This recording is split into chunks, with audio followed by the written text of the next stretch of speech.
Hello, good morning guys. So nandito na naman po tayo sa Ayesha Homeworks. Then excited po kami ngayon na i-share sa inyo itong video na ito. So ito pong video na ito isa requested by Ma'am Faye Prieto ng PCI Francisco Home Subdivision, Barangay Mulawin, San Jose del Monte, Bulacan. So shoutout sa iyo ma'am and thank you very much po at kami na pagkatiwalaan nyo para mag-repair ng L-type sopa nyo. And dito sa video na to guys, ituturo namin sa inyo yung step by step paano ba namin na-repair yung L-type sopa ni ma'am, and hope na makatulong po, especially dun sa mga gustong mag-repair ng ganitong klase ng sopa.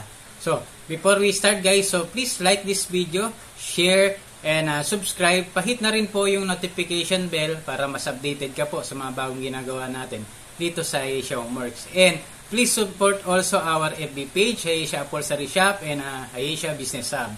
So, thank you and see you soon.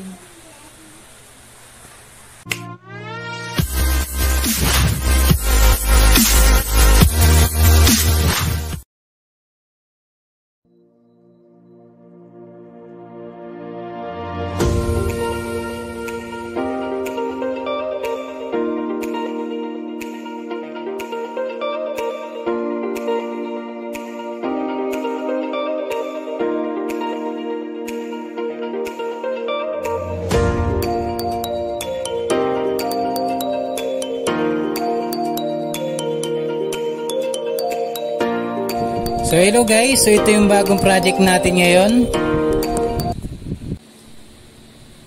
So hello guys, so ito yung bagong project natin ngayon, yung L-type sopa ni Ma'am Faye.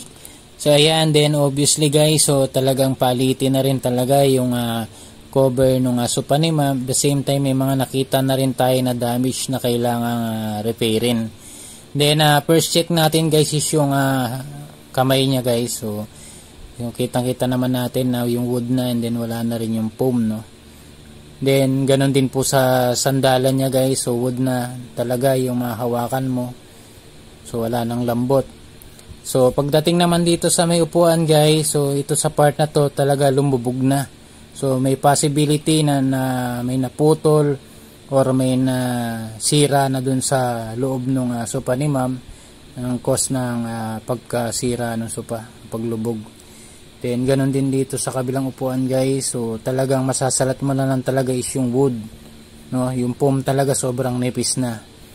Then plan natin dito guys is baklasin natin to para makita natin yung loob. Then as usual yung ginagawa natin dito sa Ayesha Homeworks is chine-check natin yung internal ng sopa para magkaroon din po ng ideya yung mga customers natin ano po ba yung mga nakalagay na materials dun sa dati nilang sopa.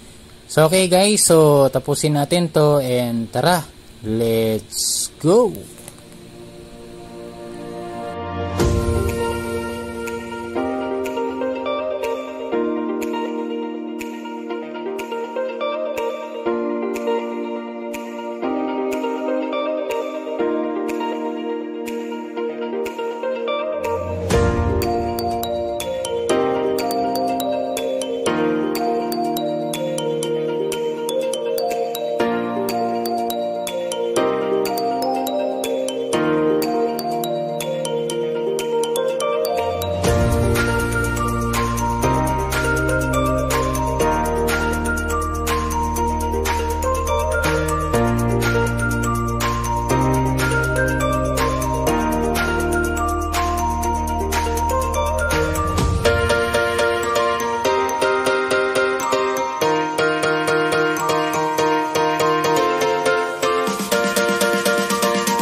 So hello guys, so after natin mabaklas yung L-type sopa ni Ma'am Pay, so this time guys, as usual dito sa Asia Homeworks, i-check natin yung materials na nakalagay dun sa sopa ni Ma'am.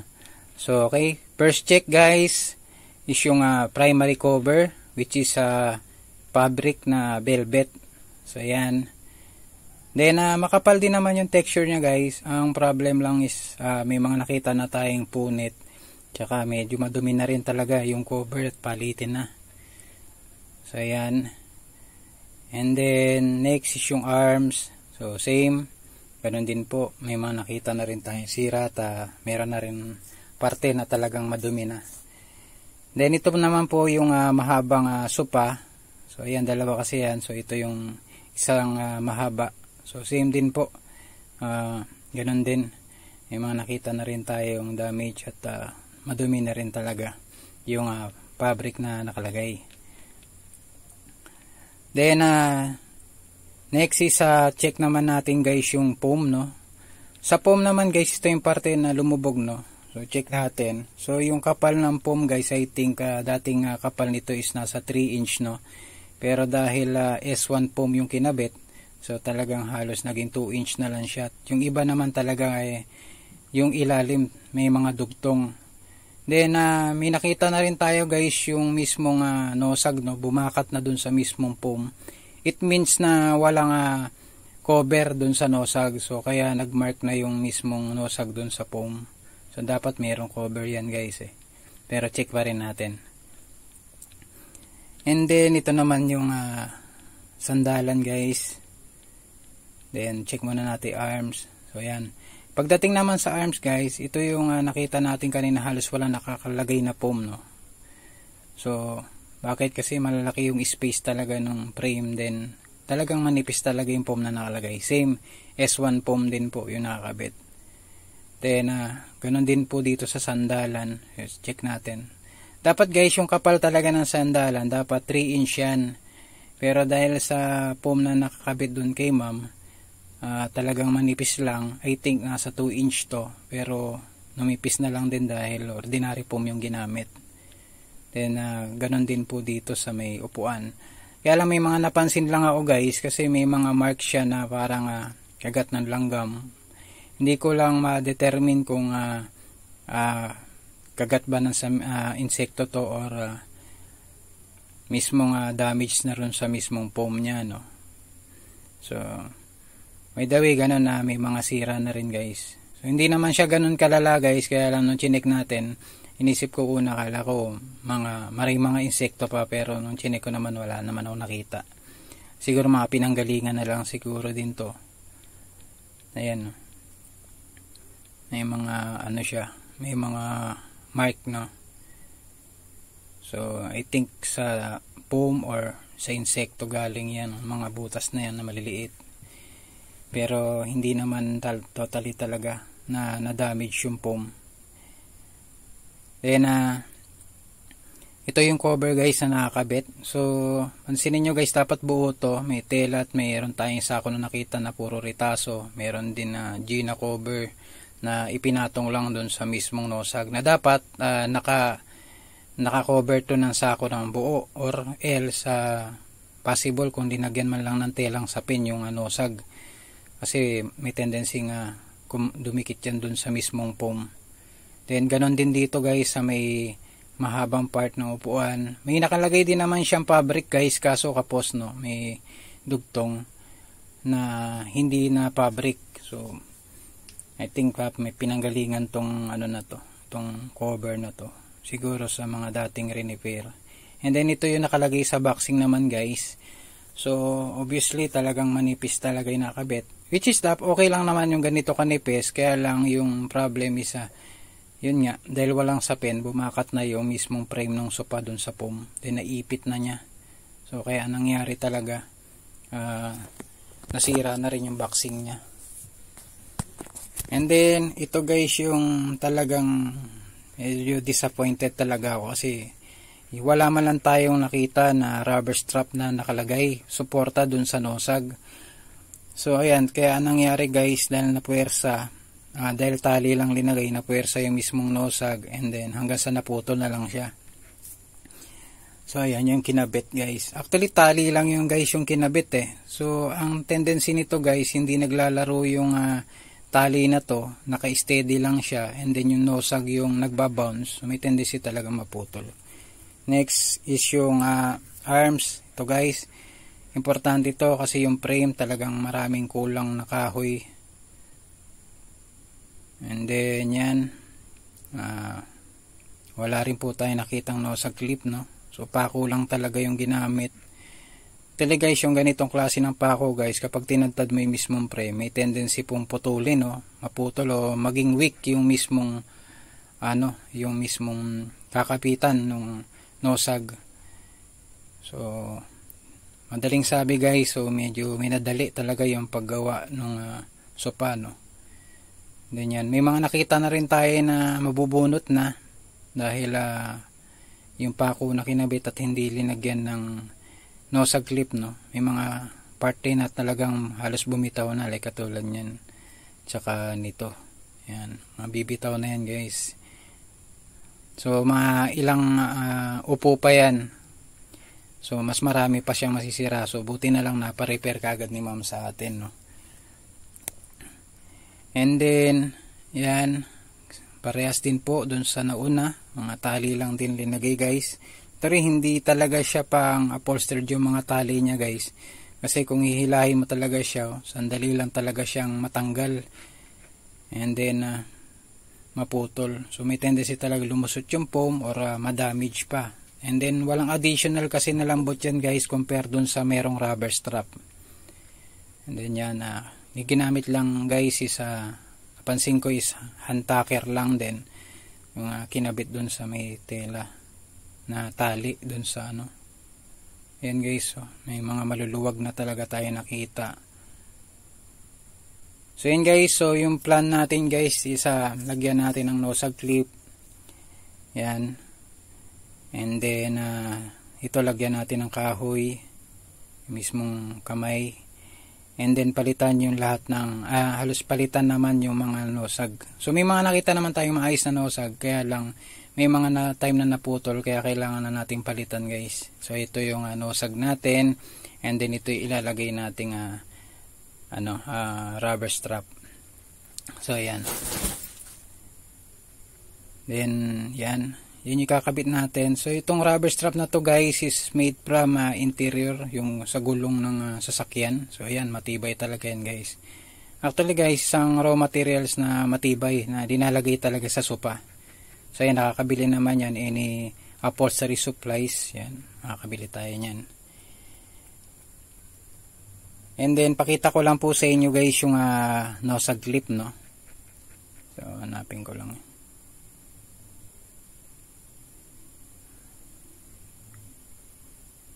So ito, yan yung mga lalagyan ng nosag clip. Ganyan, talagang marami na talaga siyang kakalas guys, kasi talagang lahat overall pako yung linagay, no? Then yan yung nosag clip guys. So sa nosag clip guys ito, so nakakatulong din to para maging matibay yung pagkakakabit ng nosag. And then mamaya papakita ko sa inyo sa pagkatapos natin to repairing kung ano yung nagiging effect ng nosag clip dun sa mismong nosag nya. So okay guys, so tapusin natin to, and I hope na magustuhan ni Ma'am Faye yung gagawin natin sa sopa nya. So okay guys, so tara, let's go!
So ayun guys, so after natin maayos at malinis yung frame ni Ma'am Faith. So ayan.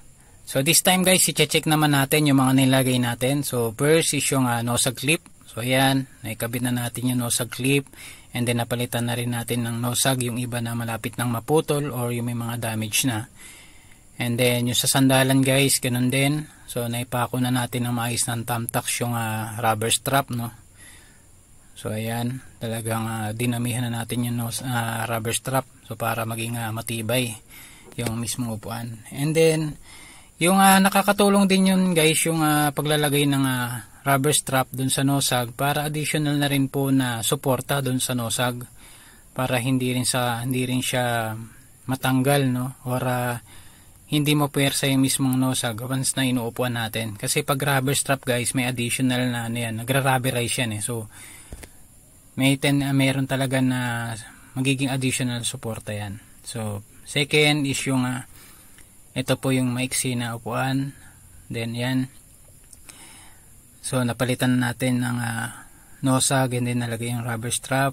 So dito guys yung nakalagay yung yung naputol. So ito tsaka ito naputol na rin po yan, dalawa na yan. And then ito pinalitan na rin to ng bago. So ayan, bali tatlo yung pinalitan natin dito guys, plus isa dun sa mahaba. Yan. And then yan, naitamtak naman natin maayos. So ayan, yung tibay niya guys. So pansinin nyo guys yung merong nosag clip, nagbabounce siya, no? Naglalaro lang. So walang reason para maputol, no? And then yung rubber strap, nakakatulong din yan ng lambot. Dun na nakakatulong din ng suporta para nagbounce yung mismong sopa. So ayan. And then ito yung arms guys, so dinagdagan natin ng kahoy, yan. Then yan, at saka to. So para na rin po hindi lumusot yung mismong foam. Then linagyan natin ng additional na mga kahoy para pag linagay natin yung foam, so hindi siya lulusot sa ilalim. Yan. So naipako naman natin ng maayos guys. So chinek na rin natin yung mga frame kung okay pa yung yung status. Then yung ibang maluluwag guys, so dinagdagan natin ng pako, tinanggal natin yung mga luma. So ayan guys, so hope na magustuhan ni Ma'am Faith yung gagawin natin dito uli sa sopa niya. So tara, let's go.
So ayan guys, so after natin maayos yung frame ng L-type sopa ni Ma'am Faith, so this time guys, pakita ko naman po sa inyo yung napili niyang fabric. So ayan.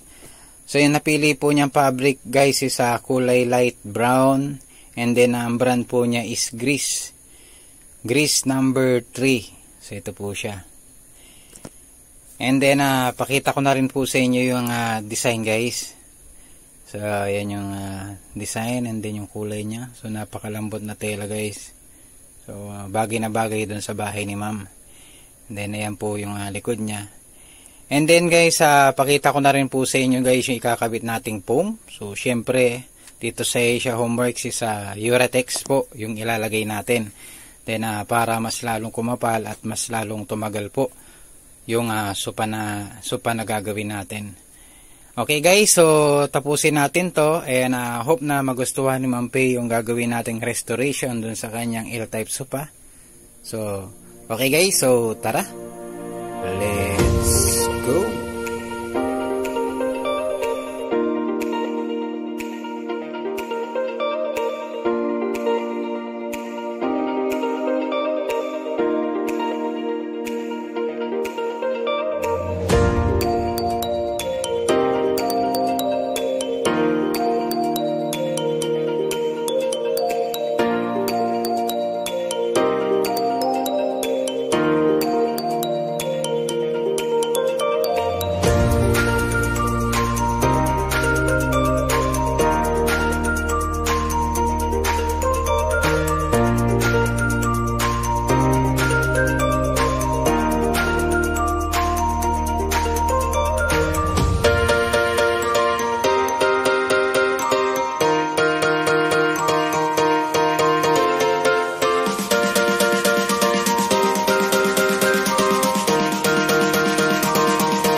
So ayun guys, so after natin mailagay yung sako and then naglagay tayo ng foam, then nag-add tayo ng Uratex foam. Then yung primary cover niya guys. So ito yung naging finish nung kapal nung mismong upuan and then yung sandalan. So from 2 inch lang nung chinek natin dun sa upuan, dahil talagang nakita nyo naman sa unang video guys, talagang sobrang nipis at halos walang foam na nasasalat dun sa upuan niya. So ngayon yung naging taas niya guys isa,